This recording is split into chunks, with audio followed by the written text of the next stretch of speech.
Hello everybody, it's Tim again here with another review, this time for Secret Invasion. Yes, I just now got around to watching this, and I pretty much binged the whole 6 episodes pretty straight through. When it comes to Marvel with these miniseries and stuff like that, when they first started with like WandaVision, Loki, and even Falcon and the Winter Soldier, I thought most of those were like great to pretty good. Like Falcon and the Winter Soldier, I thought was like pretty good. I enjoyed that one, but I didn't really love any of them. But Loki was my favorite. But I did really enjoy most of those. As they went on, and I even when they first started, I was like, you know what, these shows I like them better than the newer phases of the movies, pretty much. But now watching them now, it's like the later ones after this, like Ms. Marvel, She-Hulk, and now this one, they've all just kind of been all right. Like I know a lot of people hated She-Hulk. There's like a big hate campaign against that show. I didn't hate it. I just thought it was all right. The actress was fine. The comedy just wasn't really my style. I just thought it was all right. As far as Secret Invasion goes, I know this is the first show on like Rotten Tomatoes of the Marvel miniseries that they've been doing to get a negative score from critic-wise. And watching it, I'm like, this ain't that bad. It's just, once again, all right. And similar to Moon Knight, that was another one, is all right. It's the same thing here. This is all right. It's fine. I'd give this a 2.5 out of 4. It pretty much picks up all the threads that were left over from Captain Marvel and all that. And at this point, the MCU has gotten so big, even for me as like a super fan or a fan who watches all the shows and all the movies, you know, who binges all the shows when they come out regardless of the quality of them just to complete them because I'm a completist. And who watches all the movies regardless of the quality of some of the movies.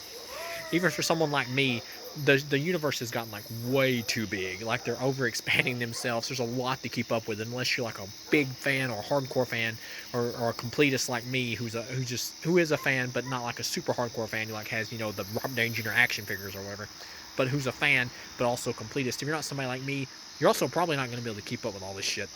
If you heard dogs barking in the background, I always say this. I'm sorry. It's just, you know, my neighbor's dogs. But yeah. But yeah, unless you're somebody like that, you're really not going to be able to follow along with a lot of this stuff. But as far as this goes, it's all right. It pretty much picks up the threads from like Captain Marvel, and like it's even hard for me to remember some of this. Like one of the movies or shows had a bonus scene where Fury was like in outer space or whatever, going to space. I think he was supposed to have found a planet for the Skrulls or whatever, and apparently he never did, which is kind of ridiculous to me because there's like so many planets and the Marvel universe is so big at this point. I'm like, you couldn't find a random planet for these guys to live on. It's like, well, I don't really buy that. But yeah, and he comes back to Earth, and there's like a group of Skrulls who are like become militant, and it's kind of like a crazier version of like the kind of like Malcolm X, who was the more militant version of what the fuck, who's like the more militant version of like the, you know, groups from back in the day and all that, who you know, tried to fight for like equal rights for black people and stuff like that. He was like kind of the more militant version of that. And then you got Martin Luther King. I can't believe the guy's name escaped me.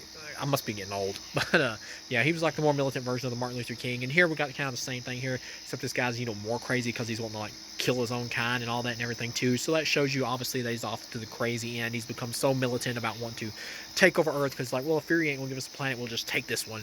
And the movie never really gives like a really good justifiable reason why this guy's so crazy. Towards the end, he's like talking to who he thinks is Nick Fury, but it's actually Emilia Clarke in disguise, who he's talking to her, and he's like, I became like this because, you know, you had us like, you know, fight your battles for you and stuff like that and do stuff for you, and I took the face of this guy because this was one I killed in battle. Granted, he was, you know, an asshole or whatever, but still. And it's like, it doesn't totally justify why he's so crazy. But, you know, it's the whole thing of show don't tell. Like, if they should have had flashbacks to show like this character's development, like working with Nick Fury or something like that, it would have made it more impactful when he came to his speech. But the actor who plays it, I think he does fine, but the character, he's not really intimidating. He just comes off more like a military general type dude, which is kind of what he's supposed to be, but he doesn't come off as like a leader, is what I'm trying to say. So he's not totally commanding in the role, but he's not bad. He's fine. Samuel Jackson is great here. All the acting pretty much is good and fine for most of the actors. The guy who plays Talos or whatever, who was also in the Captain Marvel movie, I really like this actor in this. And I liked him in the Captain Marvel movie. He's really good here. His friendship with Nick Fury is really fun. When they're working together, it's really fun. I kind of think they kind of killed him off a little too early. Maybe it would have been better if he died in like maybe the final episode, partway through it, just because when he's gone out of the show, I missed him. I felt his absence really strongly. Emilia Clarke is in this, but really she's barely in a lot of it until like towards the final of the show. But she's Talos' daughter or whatever, who's like a double agent working with him, trying to help him out and give him inside information. Because she's undercover with the bad guy named Gravik or whatever, who's the guy I was talking about, who's become like the militant Skrull or whatever. And he gets like this DNA stuff. He's making himself into a super Skrull, which I think I've actually heard is from the comics. And for the most part, the special effects here are pretty good. But when he's like using I am Groot powers or whatever, like the tree powers, because he takes some of the powers from other like Avengers and characters and stuff like that who has showed up in the Marvel Cinematic Universe, because he's got their DNA, and he wants to get the DNA of like all the Avengers so he can get like, you know, everybody else's powers and everything. Nick Fury has it like hidden, and but he's when he uses like the I am Groot powers to like kill one of his own kind or whatever, it's kind of like the CGI is pretty weak. But I've heard this is a pretty expensive Marvel show, so maybe they overspent on other stuff. The opening credits to this is like beautiful in the way it's filmed. I really like it. The opening credits, I really enjoyed seeing them for each episode. You know, the things, I like the whole conspiracy thing in this and all that, with how the Skrulls like infiltrated the military and everything, and like kind of like a little bit of invasion of the Body Snatchers, and that's one of my problems with it, because I don't like the ending to this series, because it just devolves into just like a basic superhero fight at the end. That's not what it needed to be. It should have been more of, like the Super Skrull thing should have been more downplayed. And it should have been less like fantastical at the end when he's fighting Emilia Clarke, who has become a Super Skrull herself, and they're using all these different Avengers superpowers and everything, and she kills him. And it's kind of a lackluster like ending for his character. It's a little bit too quick for the main villain or whatever. She just kind of blasts him to the chest, and it's like, well, it's over. And Emilia Clarke only really comes into her own towards the end, after they kill the Talos character, who's her father. She wants to, of course, whoop the Gravik's ass and get revenge. And there's this other character who's this black dude they kind of introduced or whatever, who's also a Skrull, and he kind of joins up with the more militant Skrulls until he sees how psychotic his Gravik is and everything. And then later on, him and a group of other Skrulls turn on him, and you get kind of this cool fight where they're like putting a bag over his head trying to take him out and everything. But of course, he's more powerful than them because he's been souped up. He's a Super Skrull now, and he kills all them, and he slits the black dude's throat. And I kind of thought that was kind of a waste of that character, because I thought the actor had some charisma, and I thought it would have been better if he would have like teamed up with Emilia Clarke or something like that. This kind of seemed like what it should have went with. He should have eventually teamed up with Emilia Clarke, and they should have been partners, but he just kind of gets brushed away. It was a great fight scene, but it's like, well, that character felt kind of pointless. But yeah, I mean, you could have just had these just been anonymous men who attacked him, really, and just had his own men turn on him like that. It didn't need to be like this dude who you introduced just specifically to build up and then just kill off like randomly. It just felt pointless. But yeah, the Super Skrull fight at the end or whatever between Emilia Clarke and him, it's all right. It just does not fit the tone of this show, which is much more of a government conspiracy show and all that. But of course, he gets took out, and you got the character in here who one of the Skrulls is impersonating Rhodey, and Don Cheadle as like playing a villain and all that. It's pretty fun seeing him act like an asshole, but at the same time, it's like, well, when was he like switched places with? Like, what's going on here? I'm not sure if I like this. Like, how long? Because at the end, when they rescue all the humans, who they've got them in like these chambers, where it's putting them to sleep with this kind of electronic rays into the side of their heads, and it's like they take him out there. And it's like, Captain Rhodes, how long have you been here? It's like they got the dude in here also who is in Black Panther, the token white guy in Black Panther 1 and 2. I still like this actor. I enjoy him. But yeah, or his presence. But yeah, it's like, well, how long have you been in here, Captain Rhodes? And I've heard online like they're trying to think up something where he's been in there for like years or something. They're going to try to say, and I'm like, I don't really like that. I don't like that, and I don't think you need that.